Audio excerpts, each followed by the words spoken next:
नमस्कार, जोहार। आप देख रहे हैं एचएनएन न्यूज। मैं हूं निशा मिश्रा आपके साथ। झारखंड में इन दिनों एक मुद्दा बहुत ज्यादा चर्चा में है, कह सकते हैं। मुद्दा है आदिवासियों का आदिवासियत बचाने का मुद्दा, कुर्मियों को आदिवासी में शामिल होने का मुद्दा, इसके अलावा सरना धर्म को लाने का मुद्दा, पेसा एक्ट को लागू करने का मुद्दा और ना जाने क्या कुछ। उससे भी बड़े बड़े मुद्दे हैं, धर्मांतरण है, घुसपैठ है, लेकिन सबसे ज्यादा इस वक्त यही है कि झारखंड है किसका।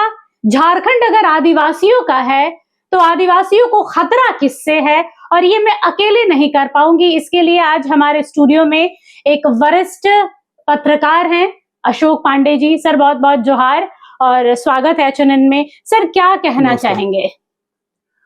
आदिवासियों का दुश्मन, आपने जैसा कहा, आदिवासियों का दुश्मन कौन है? आदिवासियों का दुश्मन आदिवासी ही है। वहाँ जो एक नया झगड़ा लगाया जा रहा है आदिवासियों के साथ, आदिवासी और कुर्मी, ऐसा कुछ है नहीं, वो दूसरा मैटर है। फिलहाल जो चल रहा है मामला वहाँ वो धर्मांतरण का है, जैसा आपने बताया अभी धर्मांतरण का मुद्दा है। दूसरा है, अब धर्मांतरण की जहाँ तक बात आएगी, सबसे पहली बात आएगी सरना धर्म की, क्योंकि सरना कोड के लिए मांग चल रही है वहाँ। सरना एक्चुअली हम लोग वहाँ झारखंड में लोग कह रहे हैं कि सरना आदिवासियों के लिए एक अलग धर्म होना चाहिए, और चूंकि आदिवासियों का प्रसार जो है वो बिहार, बंगाल, झारखंड और उड़ीसा, इस पूरे जोन में एक डेंसली पॉपुलेटेड लोग हैं। इनके लिए एक अलग धर्म की ये जो जल जंगल जमीन वगैरह, मैंने प्रकृति की जो पूजा करते हैं, वो सरना धर्म से खुद को जोड़ रहे हैं।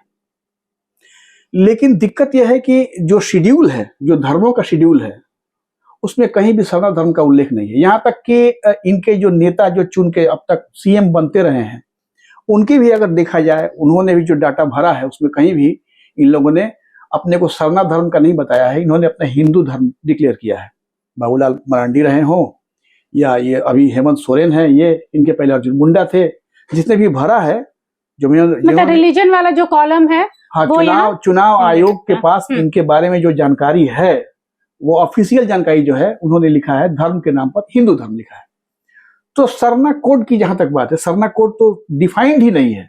जब डिफाइंड नहीं है, बुद्धिज्म है, जैनिज्म है, सिख धर्म है, इस्लाम है, ईसाई धर्म है, हिंदू धर्म है, उसमें एक और कॉलम है अदर्स, अन्य। तो अन्य के रूप में इनको अभी डिफाइन नहीं किया गया है। इसके लिए जरूरी है कि झारखंड सरकार पहले ये डिफाइन करे कि सरना धर्म क्या है, और सरना धर्म को डिफाइन करने से पहले इनको पेसा एक्ट लगाना होगा। सर पेसा एक्ट को अगर हम साधारण भाषा में बोले ताकि दर्शकों को समझ में आए, तो क्या है पेसा एक्ट? एक्चुअली ये इसका जो पूरा नाम हुआ वो है panchayat extension scheduled area act 1996। इसको केंद्र सरकार ने पंचायती इलाकों में जो जनजातियां जहां रहती हैं, जनजाति बहुल इलाकों को अलग से उनको नोटिफाई करने के लिए एक कानून बनाया गया था, पेसा एक्ट। और इस तरह कई दफा झारखंड सरकार पर दबाव भी बनाया गया कि पेसा एक्ट पहले बनाओ आप, ताकि जो आदिवासी जहां रहते हैं, जनजातियां जहां रहती हैं, उन जनजातियों से जुड़ा हुआ जो क्षेत्र है, उस क्षेत्र विशेष को पहले वो दर्जा दे दिया जाए। पेसा एक्ट यही है। पेसा एक्ट के तहत जहां आदिवासी रह रहे हैं, उन आदिवासियों के उन क्षेत्रों को ही उनके लिए, माने स्पेशली उनके लिए, जैसे शहरों में होता है SEZ, स्पेशल इकोनॉमिक जोन, वैसे ही उनके लिए भी एक जोन तय कर दिया जाए आदिवासियों के लिए। तो वो आदिवासियों के लिए पेसा एक्ट जैसे लग जाएगा, उनके साथ एक दिक्कत आएगी। दिक्कत ये होगी कि जिस इलाके को भी नोटिफाइड कर दिया जाएगा आदिवासियों के लिए, अब उन इलाकों पर उन पंचायतों का ही हक होगा। मतलब राज्य सरकार उस पर अपना नहीं चला पाएगी। राज्य सरकार को वहां कुछ भी करने के लिए पहले उन परमिशन लेनी पड़ेगी। अब दिक्कत है कि जल जंगल और जमीन उनके हिस्से चली गई। अब आप विकास के नाम पर किसी को जमीन अलॉट कर रहे हो, ऐसा नहीं कर सकते आप सीधे।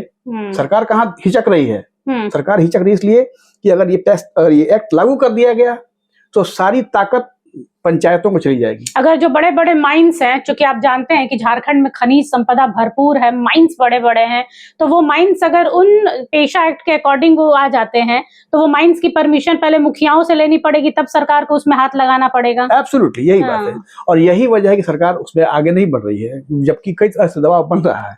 यहाँ तक कि हाई कोर्ट ने भी कह दिया है कि पहले आप तय करो।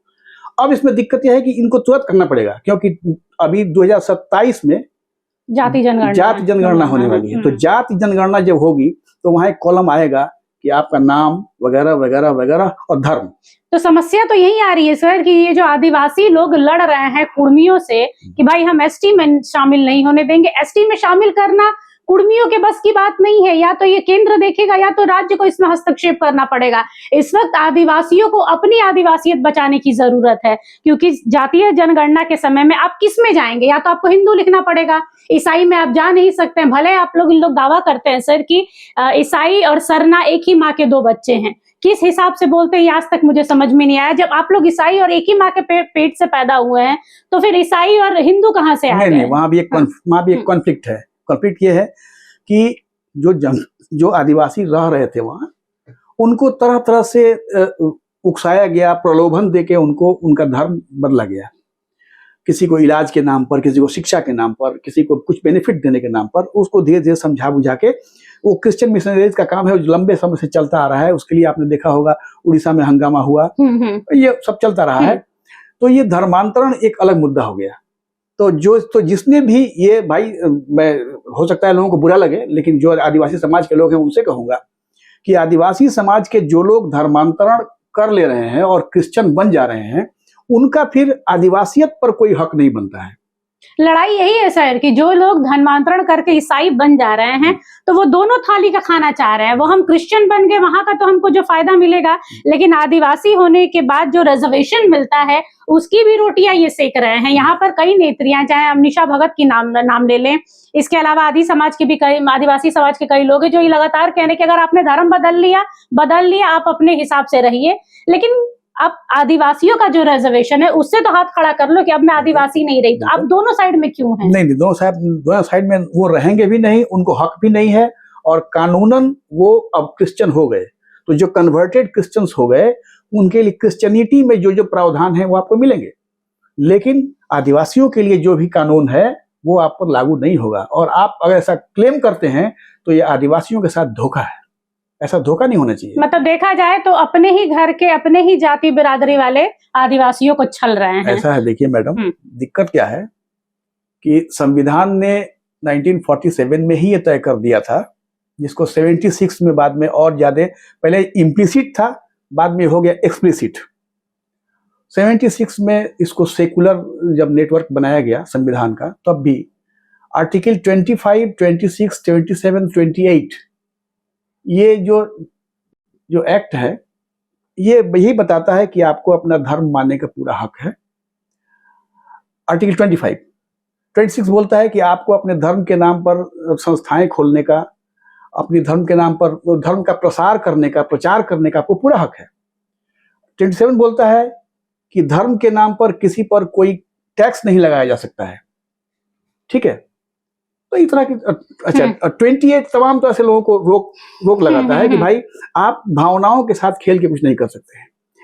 तो ये एक अलग मुद्दा है, जैसे मैंने कहा कि एक अलग मुद्दा है। धर्मांतरण एक मुद्दा ही अलग है, क्योंकि सबको अपना धर्म मानने की पूरी छूट है इस देश में। अगर आदिवासी हैं, वो जल जंगल जमीन की पूजा कर रहे हैं, तो उन्हें ऐसा करने का पूरा हक है, लेकिन पहले डिफाइन तो हो जाए कि उनका धर्म क्या है। अभी तो वो खुद को हिंदू धर्म में ही बता रहे हैं, सरना की मांग कर रहे हैं, लेकिन जो उनके जो बड़े नेता है, उसमें भी क्या है, उसमें भी जो जंगलों में रहा करते हैं, जो मूल आदिवासी हैं जो जंगलों में रह रहे हैं, उसमें भी देखिए एक तो डेवलप लेयर है जिसको क्रीमी लेयर कह सकते हैं, और एक है जो एकदम एग्जाइल्ड हैं, जंगलों में रह रहे हैं, वो निर्वासित हैं समाज से।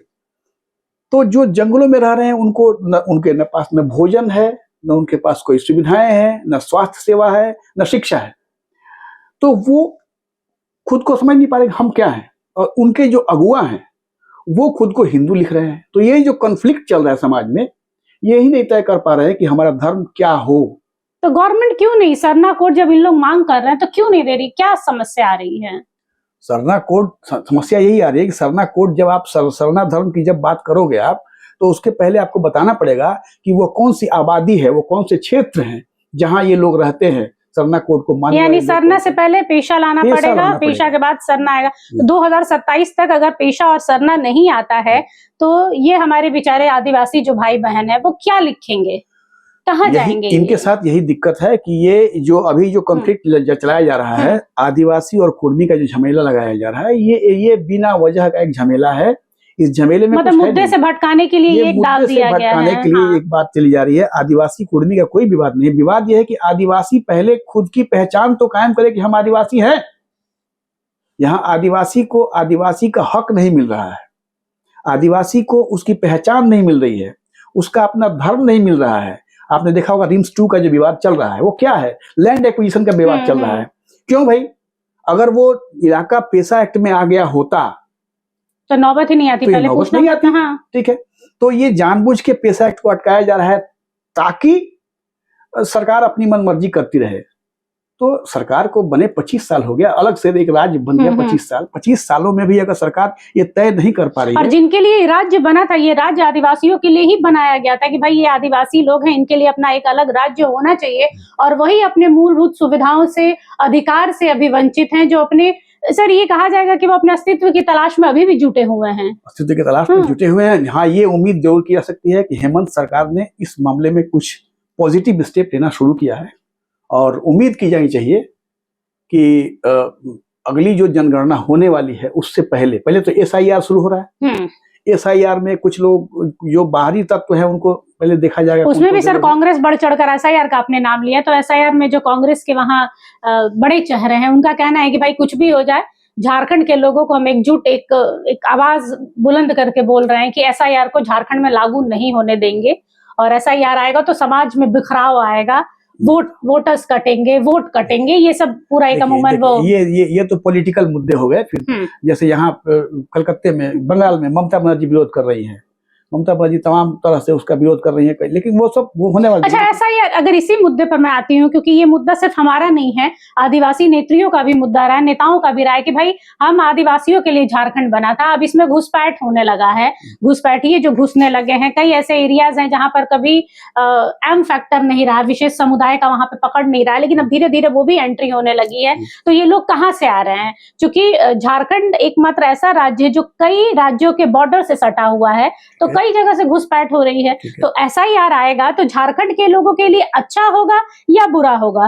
क्योंकि बंगाल के लोगों के लिए तो अच्छा, मेरे हिसाब से, मैं बंगाल की हूँ तो मैं उम्मीद करती हूँ कि बंगाल के लिए बहुत अच्छा होगा, कि क्यों हम दूसरे देशों के लोगों को बैठा के खिलाएं। देखिए, ऐसा है कि ये SIR जो है वो झारखंड हो, बंगाल हो, पूरे भारत के लिए अच्छा है, क्योंकि भारत में इन्फिल्ट्रेशन हुआ है, ये एक अलग मुद्दा है, घुसपैठ हुई है।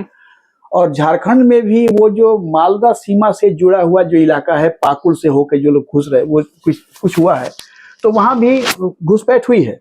अब घुसपैठ कितनी हुई है, नहीं हुई है, ये तो सरकार का विषय है, सरकार वो आंकड़े बताएंगे। लेकिन आपने जो मुद्दा उठाया कि झारखंड किसका और झारखंड और आदिवासियों का दुश्मन कौन, आपके दो मुद्दे जो थे, मैं यही कहूंगा कि झारखंड उन तमाम लोगों का है जिन्होंने झारखंड के गठन में अपना खून पसीना बहाया है, जिनके पसीने से आज झारखंड की धरती हरी भरी दिख रही है।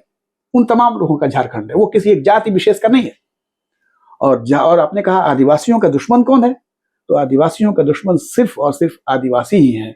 उनमें जो क्रीमी लेयर है, उस क्रीमी लेयर को ही बाकी जो वंचित समाज है उसको आगे लाने के लिए प्रयास करना होगा, सरना धर्म को स्थापित करना होगा, तब जाके, और इसके लिए जरूरी है पहले पेशा एक्ट लगा दिया जाए, फिर सरना धर्म लाया जाए, तब जाके आदिवासियों को उनकी अपनी पहचान मिलेगी।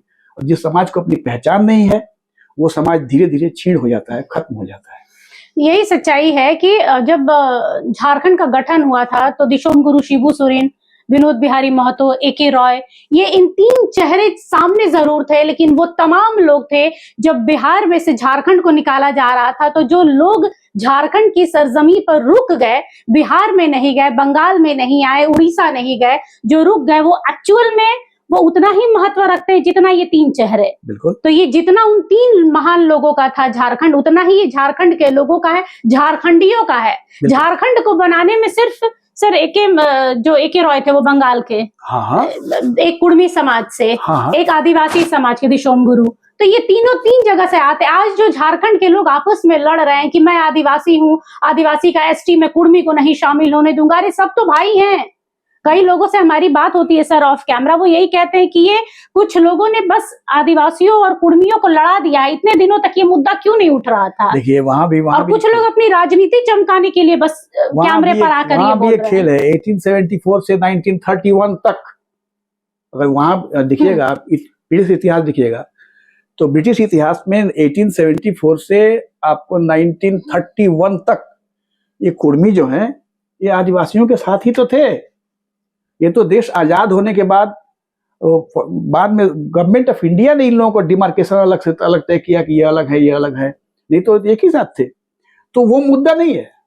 हाँ ये जरूर है कि अब उसमें भी एक बात है, मान लीजिए 2 पोलियोग्रस्त बच्चे हैं, आपके यहाँ 2 पोलियोग्रस्त बच्चे हैं, एक बच्चा जल्दी डेवलप कर रहा है, दोनों का इलाज चल रहा है, दोनों पिछड़े बच्चे हैं, दोनों पोलियोग्रस्त हैं, लेकिन एक देख रहा है कि अब वो धीरे धीरे चलने लगा और दूसरे को बैसाखी दी जा रही है, चलने के लिए बेल्ट बांधा जा रहा है। तो क्या देखा जाता है, जो चलने लगा उसकी बैसाखी खोल दी जाती है और दूसरे को वो पहना दी जाती है या जूते लगा दिए जाते हैं, चल भाई तुम भी खड़ा हो जा। तो किस आदिवासी समाज में वो जो क्रीमी लेयर जो है, वो क्रीमी लेयर जब देख रहे हैं कि जब डेवलप कर गया तो अब उससे वो जो उसको जो सुविधाएं मिल रही थी, उन सुविधाओं को अगर उनसे हटा के ईमानदारी से उन सुविधाओं को उनसे हटा के जो जरूरतमंद आदिवासी उनको मिले तो पूरे समाज का विकास हो सकता है। तो मतलब यहाँ पर आदिवासियों को डरने की जरूरत ना कुर्मी से है, ना ओबीसी से है, ना मुसलमान भाइयों से है, ना ईसाइयों से है। डरने की जरूरत आपको आदिवासियों से ही है, क्योंकि आदिवासियों के भी कई बड़े नेता जो ऊपर बैठे हुए हैं वो नहीं चाहते हैं कि आप ना हिंदू में आए ना आप ईसाई में जाएं, क्योंकि सरना कोड की मांग आप कर रहे हैं। 2027 से पहले अगर ये सरना कोड लागू नहीं होता है तो आप सोचिएगा कि आप अपने आप को क्या कहेंगे, हिंदू कहेंगे, ईसाई कहेंगे, क्योंकि सरना तो है नहीं और आया नहीं है। तो ये अब आपके विवेक के ऊपर है कि आपका पहला दुश्मन कुर्मी है जिन्हें आप बनाकर बैठे हैं कि भाई हम उनको नहीं आने देंगे, या आप खुद हैं। फिलहाल के लिए इस खबर पर बस इतना ही। धन्यवाद करना चाहूंगी सर का कि उन्होंने अपना बेशकीमती समय हमें दिया। फिलहाल के लिए इस खबर पर बस इतना ही। जोहार। देखते रहिए HNN न्यूज। जोहार, नमस्कार। अगर आपको हमारा ये वीडियो अच्छा लगा तो इसे लाइक करें, शेयर करें और हाँ, सब्सक्राइब करना ना भूलें।